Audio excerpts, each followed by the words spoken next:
George Eliot, A Life, penned by British scholar Rosemary Ashton in 1996, delves into the life of the renowned Victorian author, often hailed as England's preeminent novelist. Eliot's literary repertoire includes masterpieces like Daniel Deronda, The Mill on the Floss, and the widely acclaimed Middlemarch, deemed by many critics as a pinnacle of English fiction.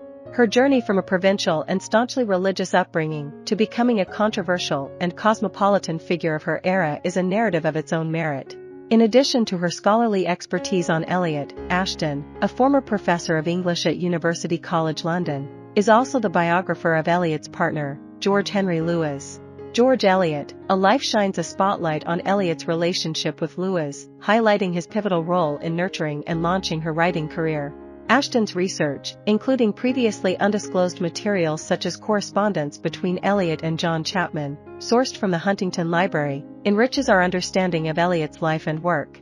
The biography, a finalist for the Whitbread Biography Prize in 1996, pays homage to Gordon S. Haight, whose definitive biography of Eliot served as an invaluable resource for Ashton. She acknowledges her collaboration with Haight during his final years, and clarifies that her work is not meant to supplant his but rather complement it, offering a critical perspective rather than merely documenting facts. Born Mary Ann Evans in Nuneaton, England, the novelist known as George Eliot was raised in the English Midlands.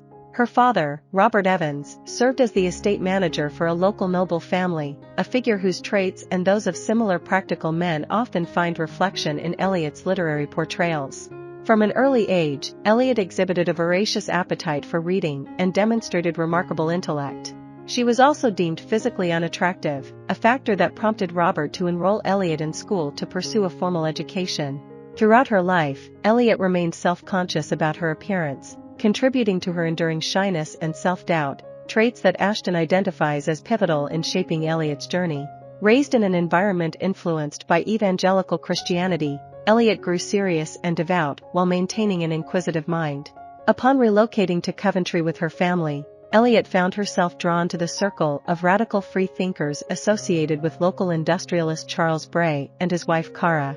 Through their influence, Eliot encountered figures such as the socialist Robert Owen and American writer Ralph Waldo Emerson, expanding her literary horizon to include thinkers like Strauss and Feuerbach, whose works challenged conventional Christian beliefs. This exploration led Eliot to question her faith, provoking her father's threat of disownment. Nonetheless, she continued attending church and cared for her father until his passing. Following Robert's death, Eliot ventured to London, adopting the name Mary Ann Evans, with the intention of supporting herself through writing. She took up residence with publisher John Chapman, whom she had met through the Brays, and assumed editorial duties for his magazine, The Westminster Review, a remarkable feat for a woman in that era. Ashton notes Eliot's remarkable transition from a timid provincial girl to a prominent London intellectual, achieved largely independently, despite familial and societal discouragement. Eliot also distinguished herself as a prominent translator of European philosophical works. Despite her literary success, her romantic life was marked by a string of unfulfilled loves until she met philosopher and scientist George Henry Lewes in 1851. The couple cohabited, considering themselves married, although Lewes was legally wed to another woman who had left him for a mutual acquaintance. Lewes admirably provided financial support to his estranged wife's new family. However, their contemporaries viewed their relationship with shock, leading Eliot's brother Isaac, now the family patriarch, to publicly disown her. This rejection deeply wounded Eliot. Yet, buoyed by Lewes's encouragement, she embarked on realizing her long-held aspiration to write fiction. Her inspiration stemmed from her exposure to European literature, which she believed had surpassed English-language writing. Ashton contextualizes Eliot within the European literary sphere by drawing comparisons to luminaries such as Goethe, Balzac, George Sand, and Tolstoy. Eliot's literary journey began at the age of 37 with the publication of her initial stories, swiftly catapulting her to fame as a promising talent. Though her pseudonym was eventually uncovered and her unconventional lifestyle initially deterred some readers, Eliot's fiction eventually gained acceptance in polite society, even earning her an introduction to Queen Victoria's daughter. However, it was the publication of Middlemarch that cemented Eliot's status as Britain's foremost living writer, elevating her to the position of a moral sage.